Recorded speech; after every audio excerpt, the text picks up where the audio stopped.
All right. Hey, Carrie, thank you so much for joining us. Why don't we just get right into it? And please go ahead and introduce yourself. Tell me a little bit about your business and what it does. My name is Kari Grambo. I own a yoga studio, actually, and we mostly serve a really local regional area. And we're in the middle of product expansion, starting to sort of look at the broader applications of yoga outside of the fitness space for leadership and individual development and coaching. As well as teacher training, things like that. So yeah, that's what we do. Super cool. A funny story about yoga. When my wife and I were dating, she was into yoga, right? And that kind Mhm. of is was actually my intro line to go and talk to her. And I had never done yoga before, of course. So I was like, oh, this is super easy. I go to the gym, I lift weights, like no problem. The first class, I was like pouring sweat with body weight positions and all of this stuff. And I was like, Mhm. wow, this is not what I thought yoga was. I thought it was like simple stretching and no problem. So we Yeah. laugh about that still. Yeah, my husband, he says he went to yoga to impress me and got his butt kicked. So, Yep. like, Same. Probably the same thing. Same thing. Very cool. Okay, so where is your yoga studio? we're in Spokane, Washington, Okay, good. So West Coaster. We're on the West Coast. we're I'm on the East Coast, so Okay. we're ways apart. Yeah. Where are you Uh, at on the East Coast? I'm in Virginia. Okay. Yeah. Yeah, I'd like to go to Washington. That's a state I've never been to. Is it A good truly one. like rainy all the time, or is that just what they say? No, we're on the east side, so we're actually Spokane is more of a desert climate. Okay, So we have four very distinct seasons. But I grew up on the west side, which is very rainy. very rainy on the west side. Yeah, but this side of the Cascades, it's a much drier climate. Yeah. Cool. So yoga studio is quite interesting. What are some trends you see with that with AI? What's going on in the AI world with yoga?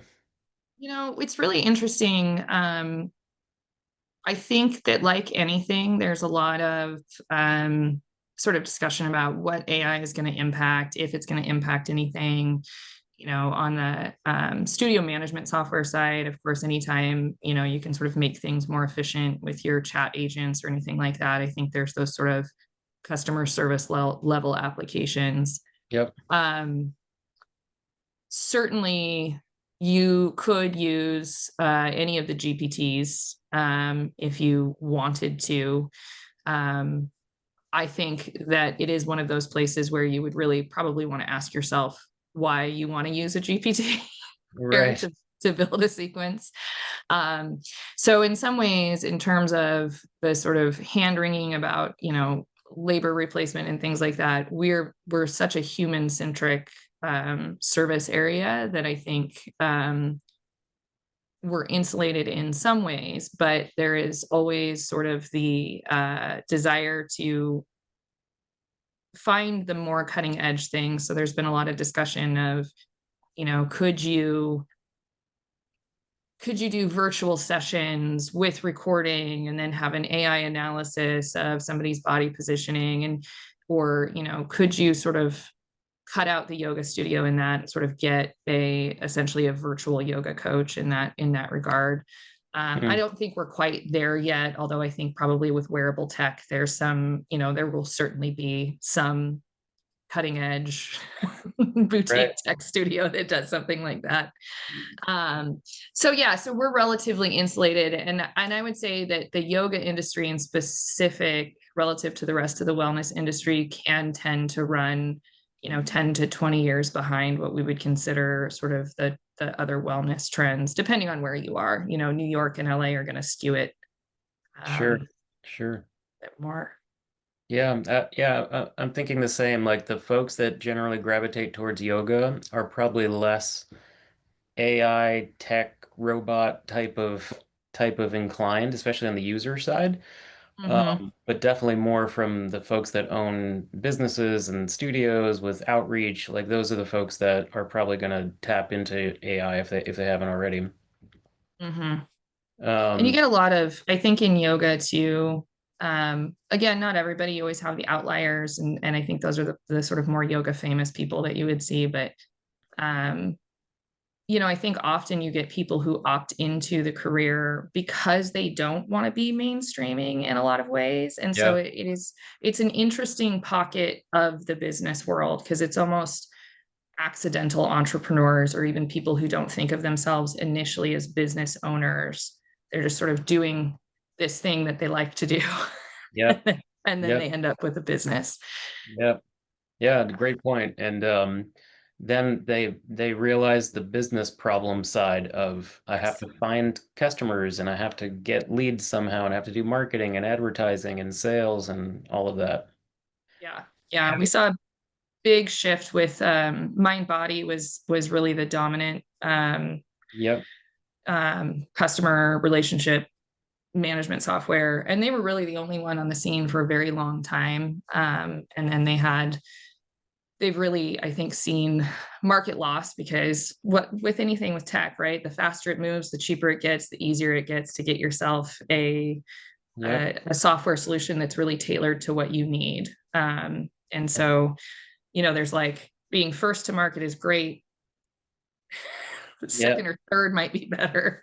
Right, right. Um, so we switched away a couple of years ago to a company called Walla, specifically because they're much more adaptable in terms of the tech and the platform and what we can use it for and how we can tweak it. And I would imagine that, even those companies that have come out and really grown in the last 4 or 5 years, like they will continue to be pushed equally because again, the easier it gets for people to custom build their own systems and their own solutions, the harder it's going to be for these big companies to hold the monopoly on that.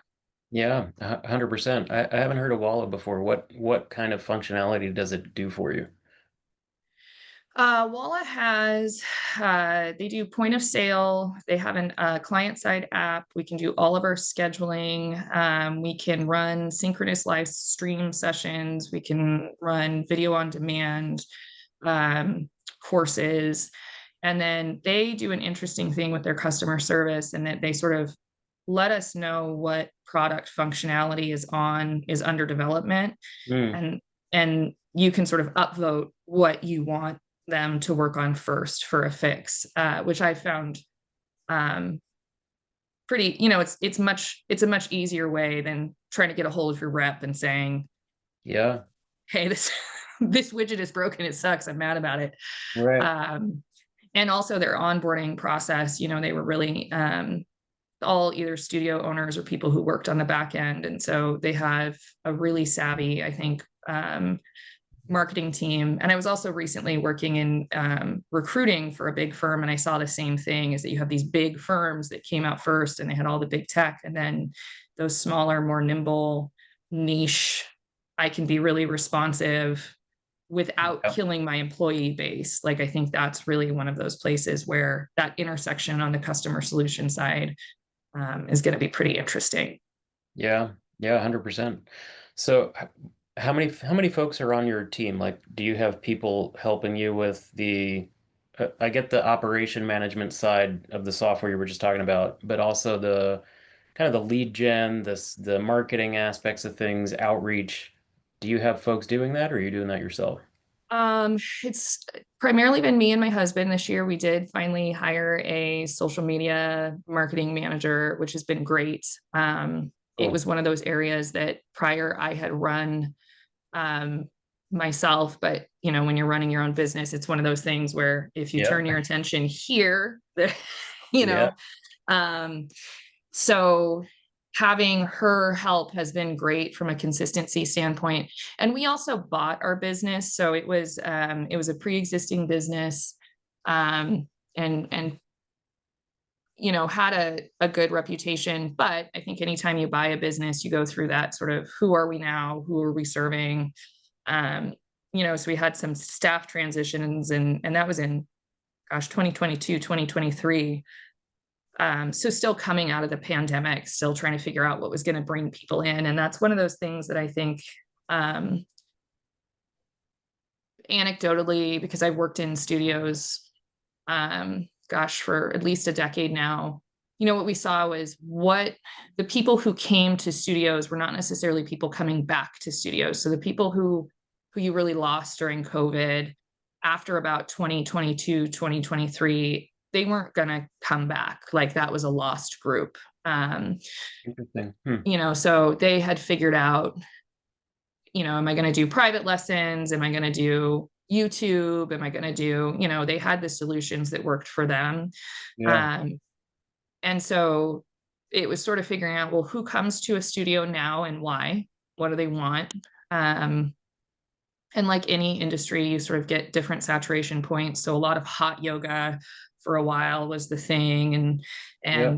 yoga and spin and yoga, all of the things. And so we sort of went in a weird niche, which was we call ourselves yoga for normal people. Like one of our stickers is like, we wear sweats and t-shirts sometimes, right? Like there Yeah. was a real service gap back into the like, well, what if you just want to show up the class and you're just a regular person Yeah. and you want to stretch more and somebody told you should try yoga for your back pain, right? And Right.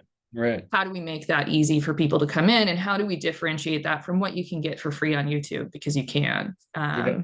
So we spent 2 years not doing any marketing or outreach at all. It was just staffing. We focused really a lot on building up our teaching base.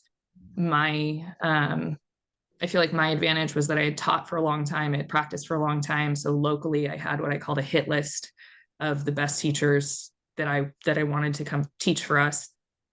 So we invested in paying well and retaining talent, because in this kind of service industry, that is our customer service, right? Like I have to really rely on my teachers to Right. Right. do the bulk of the customer retention for me.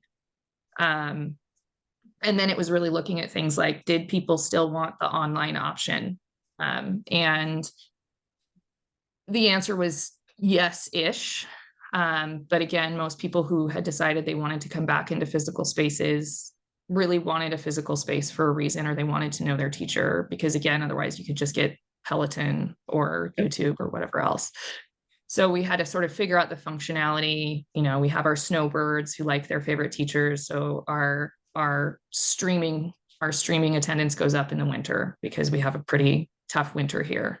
Okay. Or we have quite a number of clients who are over 60, 65. So they'll use it in the winter or flu season or um, things like that. But we also learned that people don't come to early morning classes as much as they used to, Yeah. so remote work, they didn't need to get up and go to a 5:30 a.m. class. Um, That makes a lot of so, sense. Yeah. how do you adjust that? And it's that we have this, we still haven't quite figured it out, but it's like, okay, 6 a.m. seems to be the cutoff. Nobody wants to go at 5:30 anymore. And, Right. Right. and how do you pace that out so that people who are working or have things to do can still fit it in their day? So um, that sort of operational side, I think in some ways it was an advantage to be buying and rebuilding a business coming out of COVID, because we sort of had permission to sort of say like, okay, we don't have anything to lose. Where I think that business owners who have something that has worked for them before, it's much harder to get yourself to want to try to make that change in case you lose something that you knew worked sort of at least some of the time. Yeah. Yeah. That makes a lot of sense. So what caught my one of the things that you said, your whole story is very interesting to me, but one of the things that you said is you actually stopped like marketing for a few years, and Mhm. your business still either maintained or grew during that time period. So why do you think that happened? And then when you started marketing, what channels did you market in? Yeah, I think The reason that we stopped was we wanted to make sure that what we were offering in studio matched what we wanted to market. So we had some of that sort of getting everybody on the same page, including previous clients. We retained staff. I think anytime you have that kind of changeover, I was in collegiate athletics for a long time, it's very similar to when you have a coaching changeover, right? You've got Yeah. pre-existing group, they're trying to figure out if they still want to be there. You've got somebody who's like, well, I need you at least for the Right. short term. So we stopped marketing because I felt very strongly that I needed what we were offering in the in-studio experience to be what we were going to market. And so we were going to have to slow roll that. We did increase our gross revenue by $100,000 in the first year. So it worked. Yeah. Yeah. It could have been worse. But again, I think that had a lot to do with how we took the staffing challenge. So again, the nice thing about recruiting experienced teachers, we don't run our own teacher training yet, is that they were teachers who people knew and they liked and they trusted. And so that was the initial draw to start getting people into the studio. Okay. We Yeah, did that makes sense. It's almost like built-in marketing there. Yeah, yeah. We did very minimal, just sort of social media presence because there hadn't been one pre-existing. Um, and then we just sort of let it run. And then we switched over to Walla in year two. And that made some of the marketing automation easier. So I could segment out our client list. We could track leads there. So again, coming back to that tech, it was just a much easier interface. Um, we certainly haven't deployed that to its full capacity yet, but it made that a lot easier, the booking system. And, it's anything with that change management piece. It's like there's the side that's happening internally, you're training your staff, but there's also that external piece you got to get, especially if you have a slightly older clientele, you have to Yeah. get them over being mad that now they're booking on a different app or, Yeah. whatever the Yep. thing is going to be. Um, but again, some of the functionality that made it easier is that, you know, our clients can easily book a guest on their own. So they don't need to call us. They don't need to go get a special thing. They don't need their person to do something weird. They can just book in a guest for a Sunday class for a drop in. And so those kinds of smaller details about, just how to take some of the roadblocks out. I call that like sort of our passive marketing. And again, that had a lot to do with changing our studio management software, Right. um, Do which you was run good. any like paid meta ads or newspaper, radio? Like, do you do any of that stuff? We have done, I think, 4 total paid meta ads in the last 3 years. The first year, we also had one marketing partnership with just a local, it was called the Spokane Birth Network because we offer prenatal and postnatal classes. So we spent $100 on marketing in the first year. So I say our ROI was pretty good for that spend. Nice. Um, and now a little bit more, but again, those coordinated campaigns, I think the other thing with social media and print and those, I think that there's a little bit less clarity right now, especially in those wellness industries about where are people looking to find you. Yeah. Um, and I don't always know the answer. And I think some of it depends geographically. So we also do a lot of, in October, we're supporting a fundraiser called Impact Washington, which is wraparound support treatments for addiction recovery. So we often do a lot of nonprofit partnerships just to build community awareness, because I think too, that's more our niche.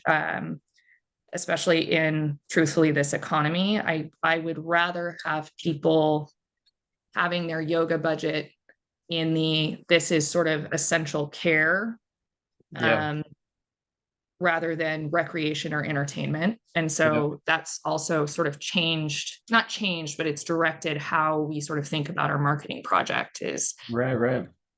My wife would want to work with you guys. She's a mental health therapist and she's big into prenatal. Um, maybe I should link her up with you guys.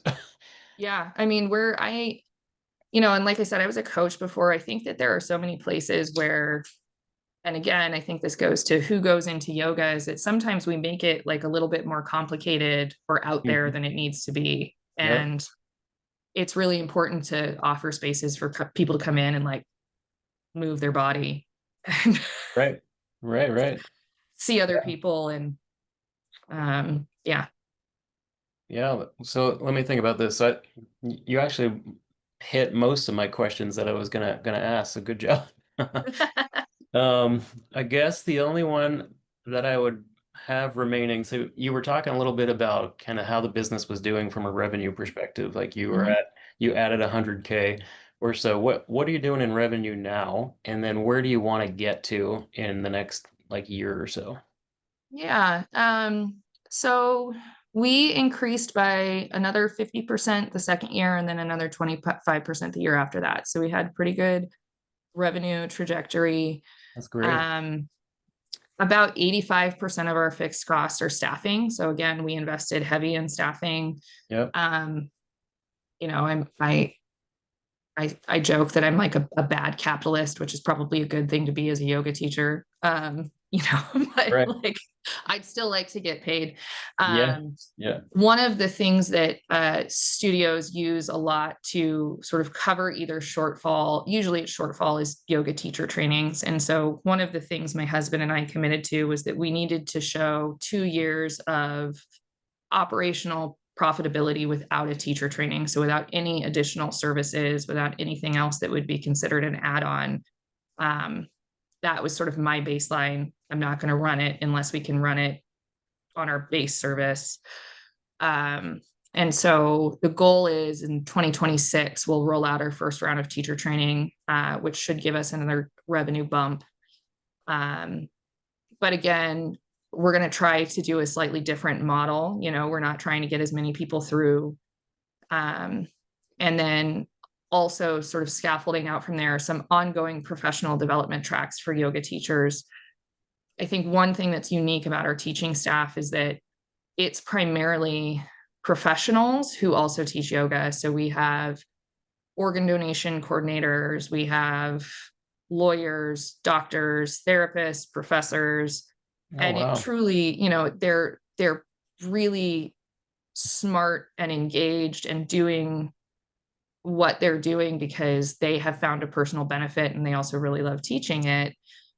Um, but I think really often it's too easy to access anywhere from a 200 to a $6,000 teacher training and then not know where you want to go with it and not really know how to teach people. I think, Right. the art of teaching is different than do you know what a yoga posture is? Yeah. Right. And recognizing that the people who opt into being yoga teachers are people for whom yoga comes easily, right? And so when you, and this goes to my various previous careers, but if you go into a profession because it comes easily to you and then you're in a teaching role, you've got to cover a big gap because a lot of the people who are in front of you are not there because it came easily to them. That's So right. That's right. so really, I think that's the niche that I'm looking at there for that teacher training and making sure that the first model is going to be low residency. So it's accessible for people who want to travel in and then start looking at what it would look like to do it online, um, or even to travel and do a training with it that way. Because I think that that's the piece a lot in the wellness spaces is that you have people who gravitate towards it. They find it personally rewarding. It's easy for them, but they can't cross the gap into really serving the people that they want to serve. Yeah. Um, That makes a lot of sense. Very cool. This business is fascinating to me, especially your take on it. Like I haven't talked to a yoga business owner before. Like been to many yoga classes, but Mhm. your take is really interesting, and I like the fact that you're not afraid of technology in that space too, right? Right. Which is pretty cool. And I think we have to. yoga is one of those spaces too that you get a lot of people who are like, well, I do real yoga. And I'm like, well, what does that mean? It's 2025 and Right. our clients are grappling with technology, Yeah. right? Like they have all these tools, they're on their phones all the time. And so we're either going to figure out how to be adaptable and relevant and serve the people who are interested in exploring it, or we're not. Or And, we're not. Yeah. you know, and I think that it's easy to paint that picture in yoga, but I'd venture a guess. Like I said, I just did a stint in recruiting. I guarantee you, we're not the only industry that's going to have to sort of think about what does it mean to be and stay relevant in a time where everything looks much, much different than what most of us grew up thinking of as normal. Yeah. That's right. Well, good. That's a perfect kind of ending point. Okay. So thank you so much for the chat today. Yeah. It was great to Yeah. meet you and learn about your business. You too.